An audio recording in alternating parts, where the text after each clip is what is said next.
It's clear. Emotions affect our thinking. Consider how strong emotions such as rage or infatuation have affected your thinking.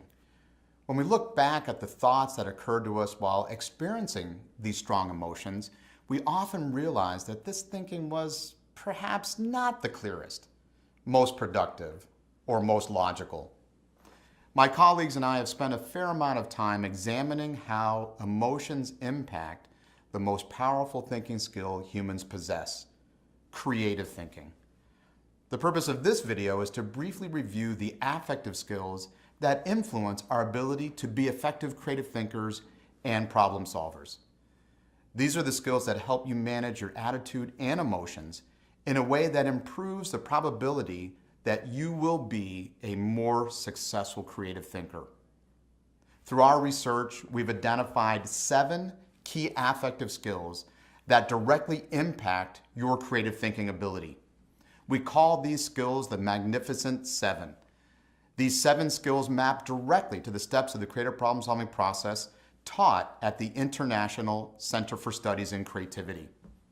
The 7 skills are mindfulness, dreaming, sensing gaps, playfulness, avoiding premature closure, sensitivity to the environment, and tolerance for risk-taking.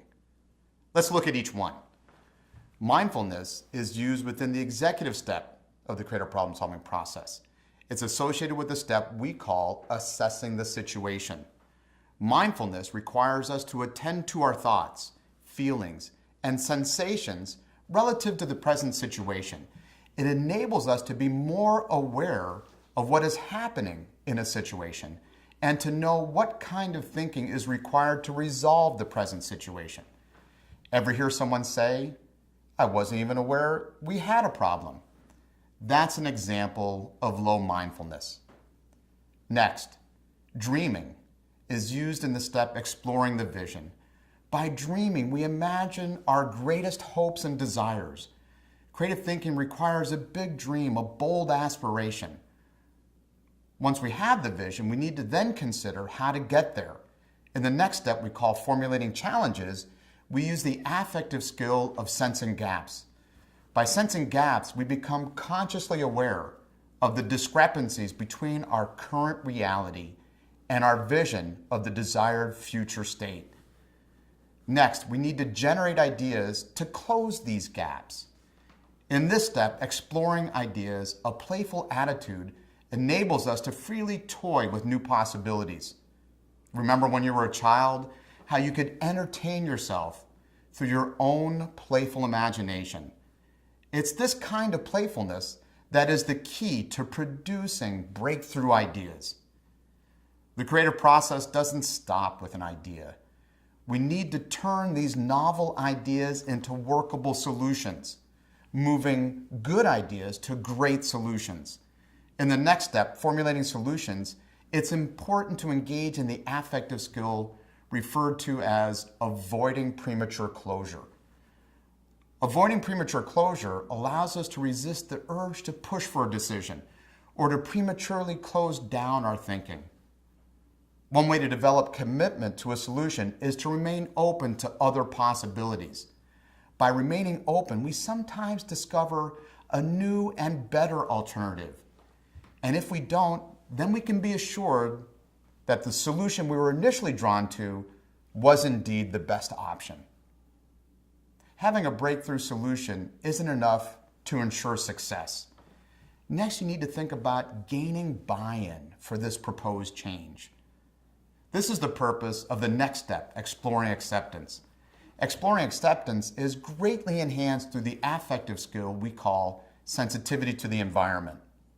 This involves an awareness of your physical and psychological environment, being sensitive to the factors that will help or hinder your success.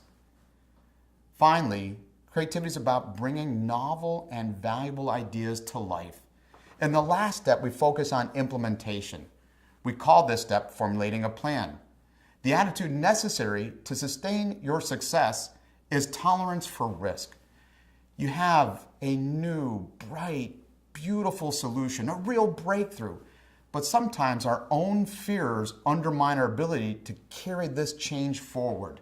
Tolerance for risk is an attitude and an affective state that ensures you're not shaken or unnerved by the possibility of failure or by setbacks. While the Magnificent Seven are used in various steps of the process, there are 3 skills which we call the Big 3 that are essential throughout the entire creative problem-solving process. The Big 3 ensure that we maintain a constant creative attitude in our lives.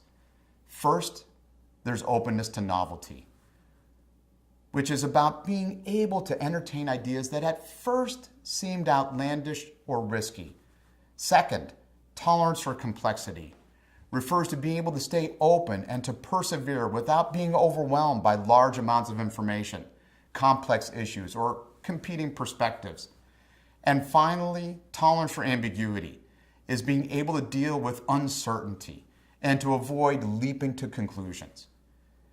In a world experiencing ever-increasing levels of change, a world defined by volatility, uncertainty, complexity, and ambiguity, these 3 affective skills, openness to novelty, tolerance for complexity, and tolerance for ambiguity, aren't nice-to-haves. Instead, I would argue they are essential survival skills. This has been a brief introduction to the emotions that support effective creative thinking.